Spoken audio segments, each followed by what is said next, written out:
Welcome back. Now, as much as we are excited with all the performance improvements and all the improvements that a package upgrade gives us, we should also be mindful of the breaking changes that can happen because of this upgrade as well. Because if you think about it, that specific upgrade did take a lot of work, and they might have to make some sort of API changes, architectural decisions, or things like that that need to be changed in order for this upgrade to happen. So this upgrade guide gives us a good idea in terms of what the breaking changes are and what we need to rely on. So let's take a look at this doc to understand what those breaking changes are. So if we scroll down, they talk about that Next.js now uses the Rust-based compiler, which is awesome. This gives us the improvement, the performance benefit that we are looking for, right? The compiler is up to 17 times faster than Babel, which is amazing. And we do talk a lot about it in our Next.js video about the specific version, right? So definitely check it out if you haven't already. And if you scroll down, it says that SWC replacing Tensor for minification. So if SWC is the one compiler that is the Rust-based compiler, right? It's going to get replaced. It's going to replace the Babel compiler, right? So here it's saying that if we do want to opt in for minification, we can, but we can skip that. Then it also added some improvements to style JSX, CSS parsing, which is awesome, right? More performance improvements, it's awesome. Then next image changed wrapping element. So now essentially the image inside the span instead of div is being used. So for example, the next image component now renders the image inside a span instead of a div. So you will notice that, for example, if you are using something like your class name span or image span and things like that, right? Or image div and things like that, then this is not good practice at all in general for CSS.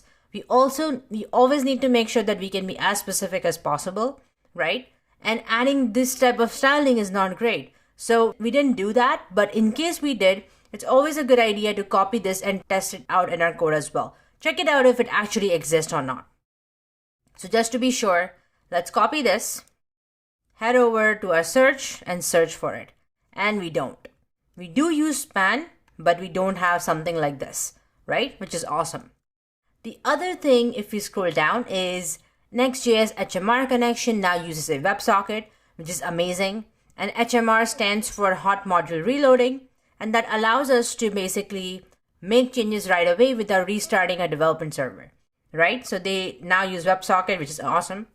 WebSocket will allow us faster back and forth of messages, right? So nothing breaking here, so we don't need to worry about it. Webpack 4 support has been removed. So this is really important, right? So if you're already using Webpack 5, you can skip this section. Now, because we never made any Webpack changes in our project, right? We went for the default. We should be good.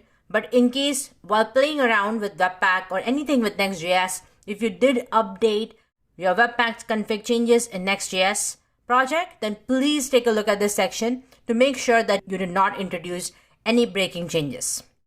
Again, if we scroll down, target option deprecated. So it says that if you do not have target in next config, you can skip this section. So let's take a look because I do remember adding it. So if we go back here, scroll down and go to next config, look at that. We do have target serverless set. And if you remember, this was set because of the Netlify changes, right? So we do need to make sure that we need to find an alternative for this. And here they say that you can look at the documentation on how to leverage the new output. So if we open up the documentation, it talks about different changes you can make, right? But how about we head over to the Netlify plugin itself that got introduced basically for helping out with this problem itself. So if we scroll down, you will notice that whenever we deploy to Netlify, Netlify/plugin-Next.js package gets automatically installed. Now this package earlier did not take care of serverless function, but what they are saying at the bottom, which is good news for us, is that the serverless and experimental serverless are deprecated in Next12, and all builds with this plugin will now use the default server target. So if you previously set the target in Nextconfig, you should remove it. So what they're saying is we should be still good if we just remove it, so we are good to go. That means it won't go ahead and impact our Netlify deployment at all. Now, heading back to our upgrade guide, again, this is all about the previous versions and nothing about Next12. So there you go. We have gone through all the necessary changes, and we did have to make one change and also take a look at Netlify documentation a little bit to understand how exactly this change needed to be made. Alright, so that's all for this lesson. I'll see you in the next one.